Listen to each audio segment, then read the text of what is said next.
वक्फ bill pass हो गया है। क्या अभी भी ये चेंज हो सकता है? क्या ये हमारे प्रोटेस्ट करने से रुक सकता है? अब तो हमें गुस्सा करना चाहिए। या फिर हमें नीतीश नायडू पे इल्ज़ाम लगाना चाहिए? क्या हमें उन्हें गद्दार कहना चाहिए? लेकिन असल में कौम के गद्दार हैं कौन? हम लोग हैं। वक्फ हमारा तरक्की का जरिया था, लेकिन अफसोस हम इसे इस्तेमाल ही नहीं कर पाए। मुस्लिम्स में सिर्फ 4% लोग ही हैं जो अच्छी तालीम हासिल कर रहे हैं, और 25% बच्चे ऐसे हैं जो कभी स्कूल ही नहीं गए या ड्रॉप आउट हो गए। गवर्नमेंट सेक्टर में सिर्फ 3% मुस्लिम वर्किंग हैं। शहरी गुर्बत में मुसलमानों का रेट 38.4% है।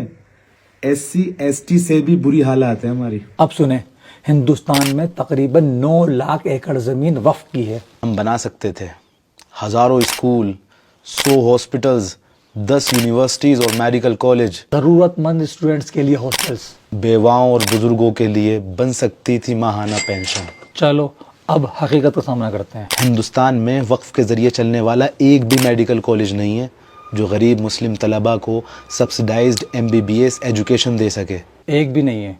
निजी मुस्लिम कॉलेजेस हैं, लेकिन वो भी औरों की तरह खासी फीस चार्ज करते हैं। वक्फ की ज़मीन इसको बदल सकती थी, लेकिन ऐसा नहीं हुआ।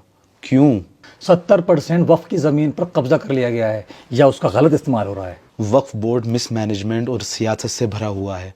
कोई स्ट्रैटेजिक प्लानिंग नहीं है, कोई कम्युनिटी विजन नहीं है, कोई अकाउंटेबिलिटी नहीं। हम दूसरों पे इल्ज़ाम लगाने में जल्दी करते हैं और कभी सवाल नहीं करते। हमने अपनी रिसोर्सेज के साथ क्या किया?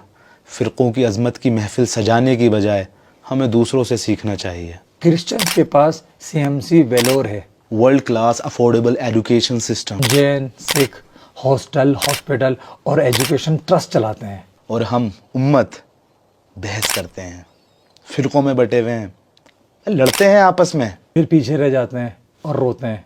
लेकिन हमने जानबूझकर अपने आप को पीछे छोड़ दिया है। वक्फ सिर्फ ज़मीन नहीं है, ये कई ज़िंदगियों का सहारा था। आज ये खोया हुआ विरसा है, लेकिन आप फिक्र ना करें। हमारी नस्लें बहरी गूंगी अनपढ़ गंवार होंगी। वो नहीं पूछेंगी कि तुम्हारे पास सब कुछ था, तुमने कुछ क्यों नहीं करा, क्योंकि वो जान ही नहीं पाएगी कि वक्फ क्या था। हम सिर्फ खाने के लिए पैदा हुए हैं। चिकन, मटन, बिरयानी, नहारी उसकी फेमस है, वहाँ से ले आओ। नहीं, वो कच्चा चावल लगाता है। क्या बदतमीज़ी है यार, पेट भर लो और सो जाओ। हम सो रहे हैं, अगर अभी भी नहीं जागे ना तो या तो मर जाएंगे या फिर मार दिए जाएंगे।